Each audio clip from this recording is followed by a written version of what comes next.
स्मृति कला बनाने के लिए ले रही हूँ।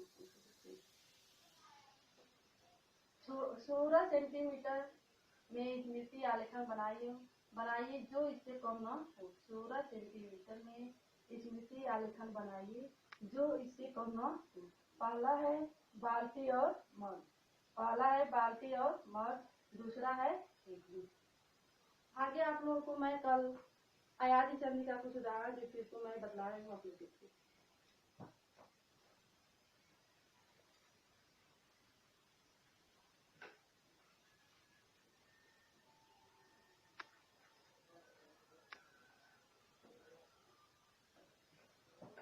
पहला देखिए नाविकः,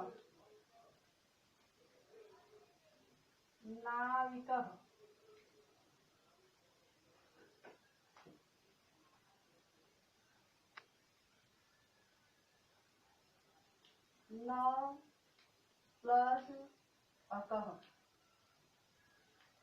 नाविकः 9 प्लस अकः बराबर औ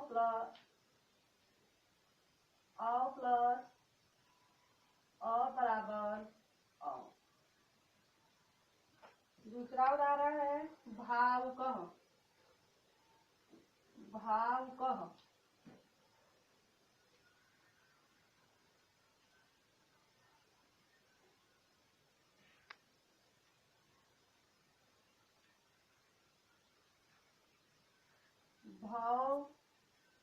प्लस अकः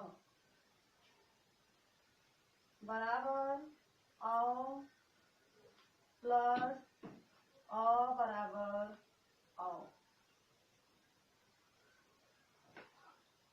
पवित्रम,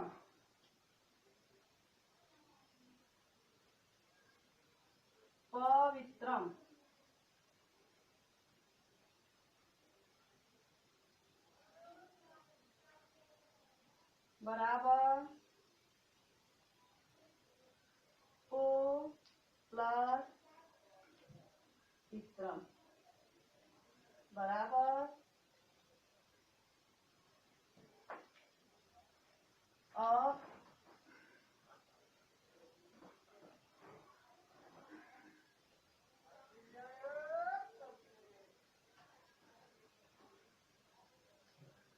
ओ प्लस ई बराबर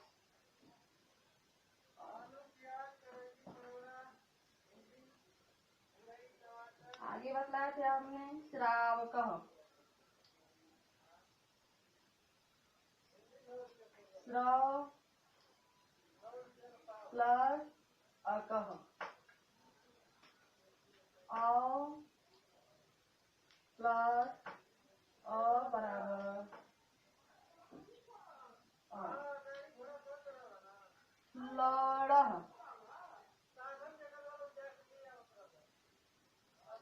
लो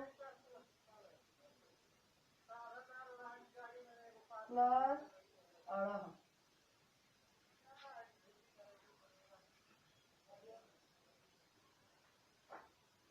ओ प्लस अ बराबर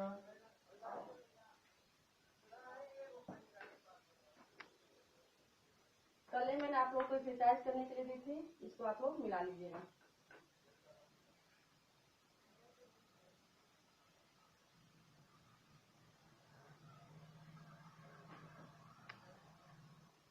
आगे आप लोगों को मैं संधि में जो है दीर्घ संधि का 5 प्रकार पढ़ा दी हूँ। अब आगे आप लोगों को मैं दूसरा जो है व्यंजन संधि के बारे में बतलाने जा रहे हैं। दूसरा है व्यंजन संधि।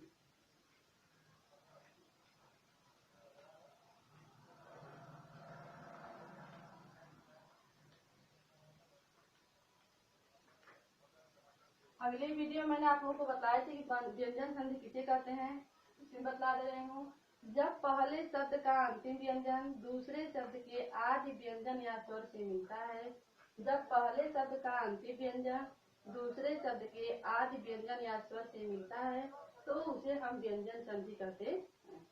व्यंजन संधि जो है 5 प्रकार के होते हैं। पहला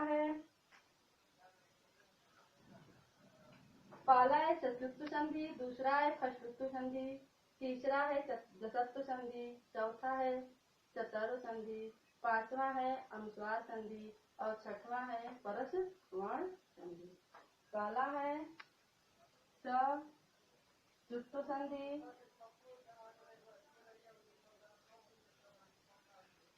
दूसरा है षष्ठ्युत संधि, तीसरा है जसत्व संधि,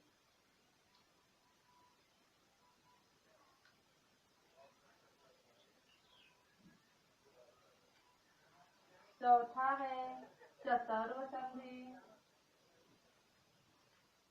पांचवा है अनुस्वार संधि,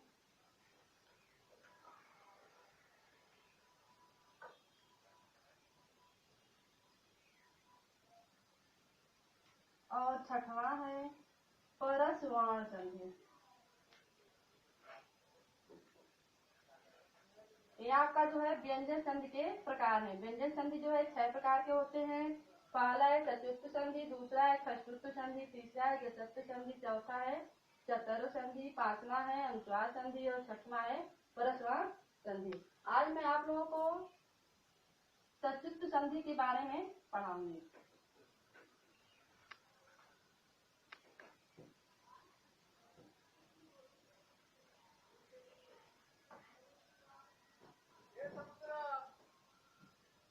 चतुर्थ संधि का सूत्र होता है अस्तु सचुना सचु।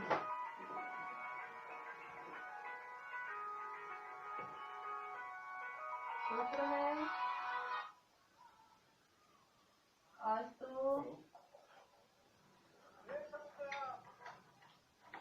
सचुना सचु। अब देखिए जो है अस्तु का अर्थ होता है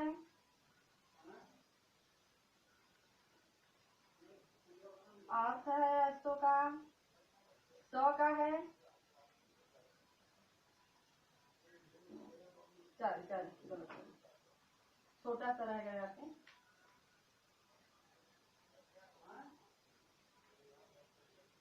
आधा सौ का अर्थ होता है पूरा सौ, पूरा सौ होता है। और तो जो है तू का जो है रूप है, मतलब तू का जो है तो जो रूप है तू का, तो तू मतलब तो का हो जाएगा तो वर्ग। आप लोग स्पष्ट व्यंजन पढ़े हैं कि त वर्ग में कौन कौन से शब्द आते हैं। तो त, थ, द, ध, न, सचुनाह बड़ा सा हो गया, इसको मिलेगी तो बड़ा सा का हो जाएगा यहाँ पे पूरा शब्द। अचू का हो जाएगा च वर्ग। च में आते हैं च, छ, ज, झ, ञ।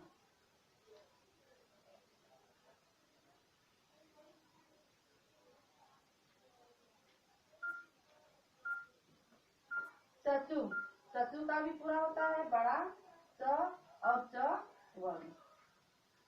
इसमें भी वही हो जाएगा कि च, छ, ज, झ और ञ।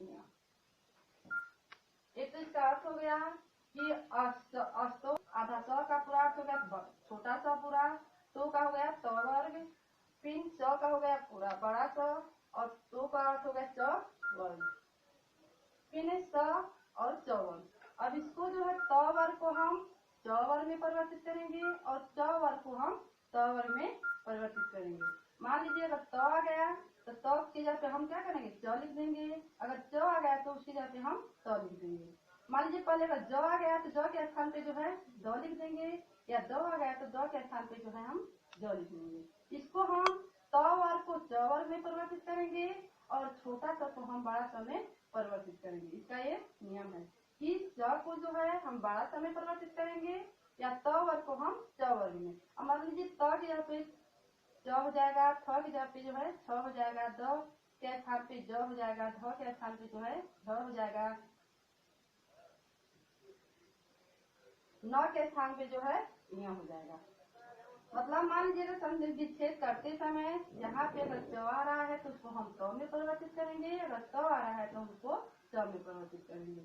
छोटा सा को हम बड़ा सा लेंगे और बड़ा सा को हम छोटा सा में परिवर्तित करेंगे। इसका परिभाषा होता है व्यंजन संधि का कि सकार त और त वर्ग में त थ द ध न के बाद सकार बड़ा स और च वर्ग च छ ज झ य के योग होने पर छोटा स को हम बड़ा स में परिवर्तित करते हैं या बड़ा स को हम छोटा स में परिवर्तित करते हैं, स को हम त में परिवर्तित करते हैं या त को हम च में परिवर्तित करते हैं।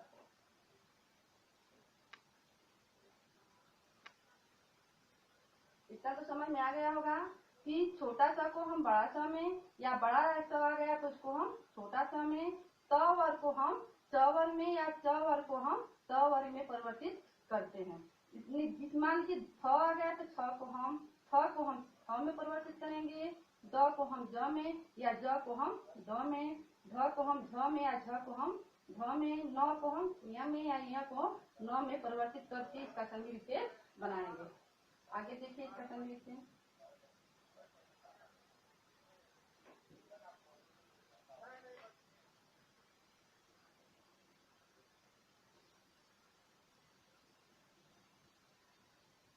त वर्ग त थ द ध न, तीन बड़ा सा का च वर्ग च छ ज झ और जैसे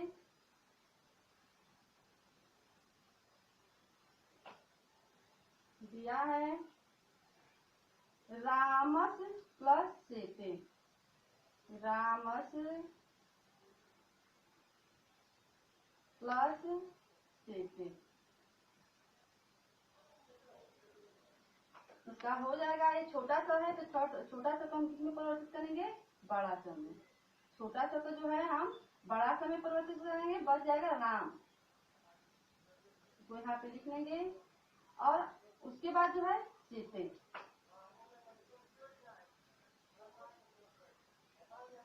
इसका पूरा वाक्य बन जाएगा रामस सीते। दूसरा है सचित, सत प्लस चित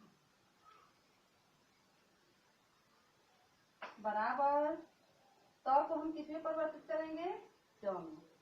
तो यहाँ पे हो जाएगा आपका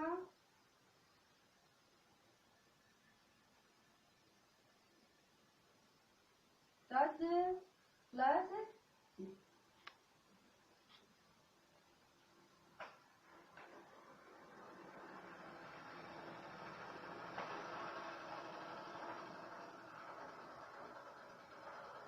पूरा वाक्य हो जाएगा आपका सचित।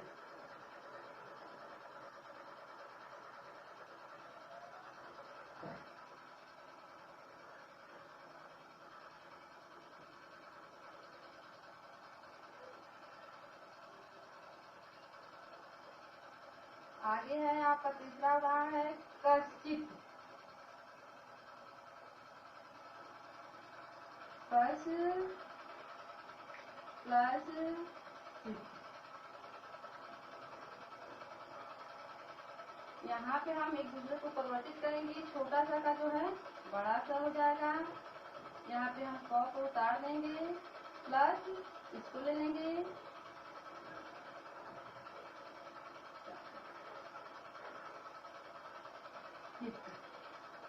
जब इसको हम जोड़ कर लिखेंगे तो छोटी का मात्रा जो है बड़ा सा पर आ जाएगा, तो कश्चित।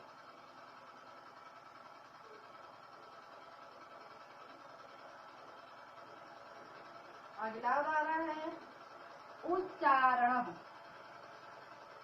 उच्चारणम।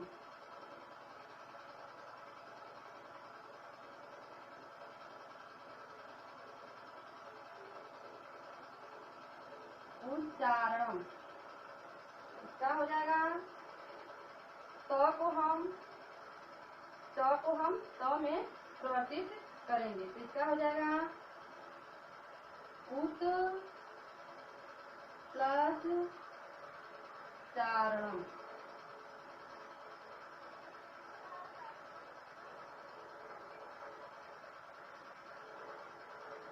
आगे है बृहद झरह।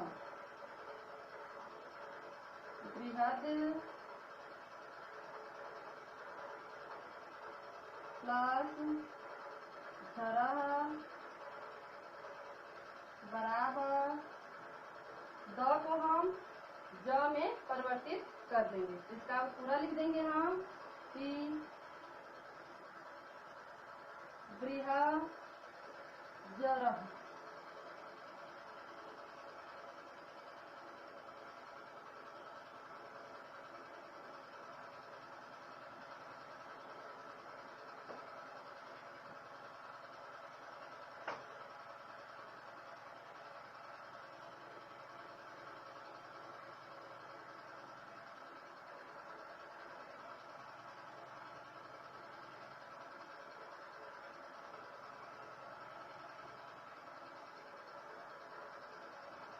जैसे मैं आप लोगों को कुछ उदाहरण दे रही हूँ, बनाने के लिए उसको आप लोग बनाइएगा।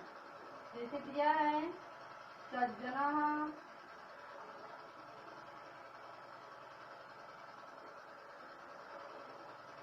सद्गुणः,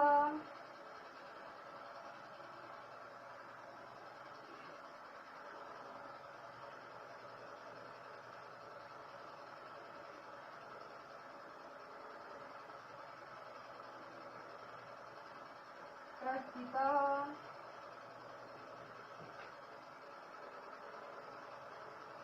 जगजननी,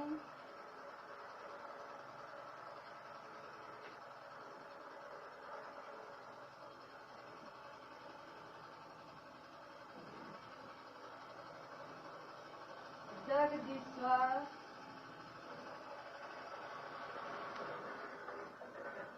जगदीश्वर।